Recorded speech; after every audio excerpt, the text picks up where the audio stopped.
All right, so what do you got there? Let's do the Wizards of the Weekend.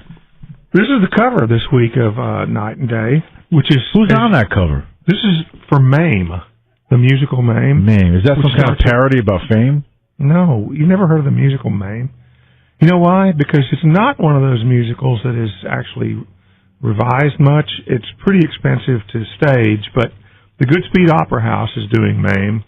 Starts Friday, and it's got an extended residency there.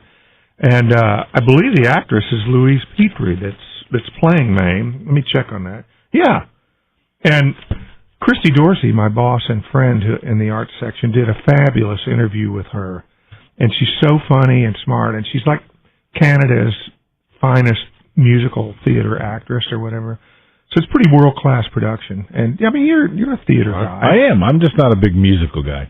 I've never been a fan of musicals. Sorry. Do you like musicals, John? I love musicals. I like serious drama.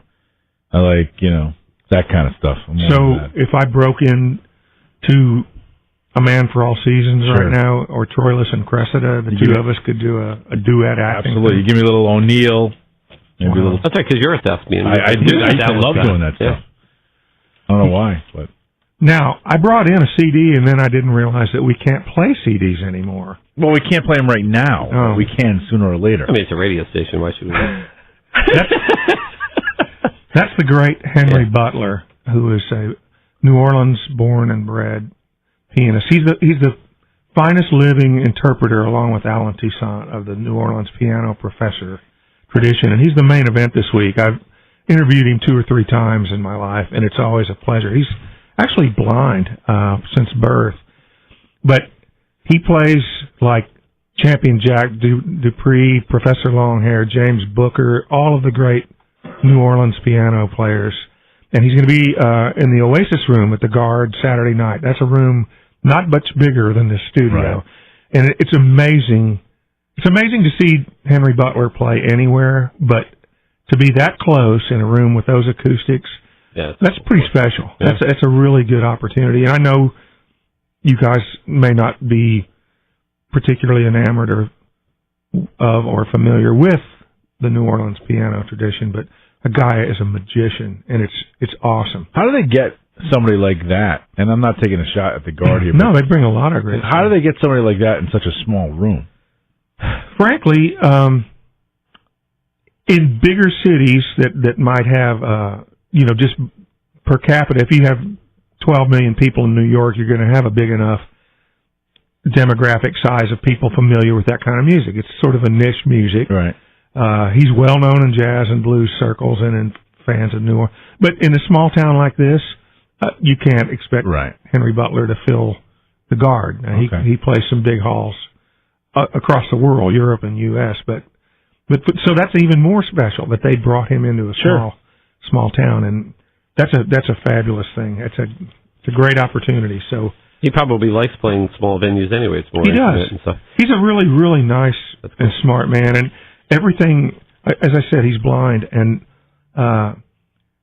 his home was completely destroyed in Katrina, and he lost this extensive Braille music collection, and a lot of his recordings of his own original material were destroyed in the rough story. Can you imagine being introduced as the finest living anything? Yeah, sure. I know. What pressure is right? You got to say a lot. What happens when you like this? Then is the next finest living person? But you know what I mean? That's gonna be. He's amazing, and I hope to actually play his tribute to James Booker on this particular next album. week.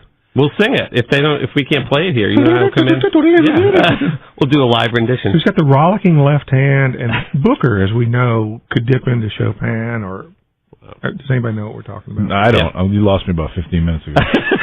It Mame. So I could have been speaking in a weird language, and you wouldn't. You were. Right. Me. All right.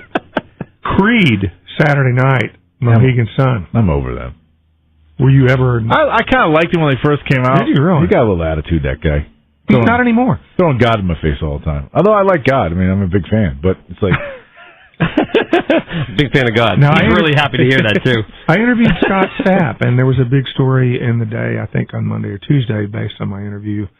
And I'm not a fan. It's not my kind of deal. Yeah. And I knew he had an attitude, and he'll be the first person to tell you that. And he was really nice and self-effacing, and so Creed. Well, actually, the songs that they have are good. I mean, it'll be a good show. Yeah. You don't like them? No, I don't. It's like warmed over. That's rock. Pearl Jam or whatever. Well, that's it. That's all it is. Trying to be a wannabe, if you will. Do you know the great poet Joy Harjo? Well, yeah, of course. Who doesn't? She's a Native American. Harjo? She's a Native American poet, one of the best poets in the country, and she's going to be at the Arts Cafe Mystic Friday night. Now, is she a rhyming poet or a... I don't know if there are too many rhyming poets anymore. You know what? Roses are red, violets are blue, one of those things. So no one's paying money to go sit in a coffee house to have somebody do those kind of limericks? You know what? I kind of don't understand that either. It would seem to me it's harder to make a poem that rhymes, right? I would think so. Yeah. Sure. I mean, it worked for Coleridge. I would think that... You have a problem with the Kubla Khan or the Rime of the Ancient Mariner? No, I think that's very... I would think it's very difficult to do that. There was a poet who chronicled a lot of Alaska and the mining, the great Northeast and stuff, named Robert Service. My dad loved him. And all of his poems were really long, epic storytelling poems. I thought they were fabulous. The Cremation of Sam McGee and stuff. And people today, like real poets, laugh at it. Like, that rhymed and made sense. But Joy Harjo is a wonderful poet. So you guys are not in any of it. No, we're not smart. I'm not smart enough to understand. I was reading some of my daughter's poetry for English class the other day, and she's like, "Dad, what does this mean?" I'm like, "Oh my God, I don't even know." Well, what's the qualification of poetry? So, I mean, when you write your blog, is that a poet? I mean, is that poetry?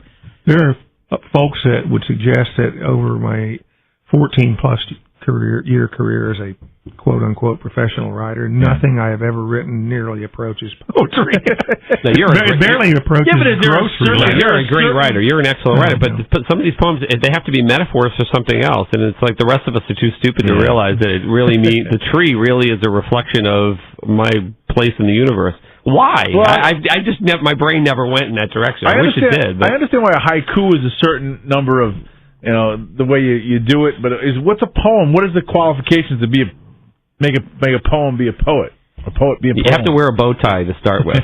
Well, I mean, there are all different kinds of that. I mean, there's prose poetry, which is a cross between the two, like the great Juan Ramon Jimenez, who won the Nobel Prize. You know what? I don't mean to interrupt you. But I'm going to lay the law down right now. There'll be no more poetry on the show. How's that? We're banning poetry. How's that? In all sense. Doesn't matter. Haikus, dopey poets. Once was the man from Nantucket. It's all going. Roses are red, violets are blue. No more poetry, or we'll fire you. Can I close with a haiku by my roommate in college? Last one ever. This was for a poetry class at Baylor University. All right. And quickly, a haiku has to have a 575 syllable. Yeah. Gary did not bother with it. This is the best poem I've ever heard, and it's going to probably not make some people happy. Uh-oh. It's called Digging, and I'm going to recite it now. Reeking rot, shallow grave, hi grandpa. The syllable count is completely off, but man, I like that. I like poetry now. See, I'm a believer. If you're gonna sign off on poetry, that's the way to do it. That's it. That's a good way to end it up. Last final poetry thing. And did he get a grade for that? I think he got an F. Yes, he did get an F, and not just because the syllable count was off. The teacher was a grandfather. I got nothing else. Yeah, what do you say after that? Go see Henry Butler Saturday night at the Garden. All right, those are your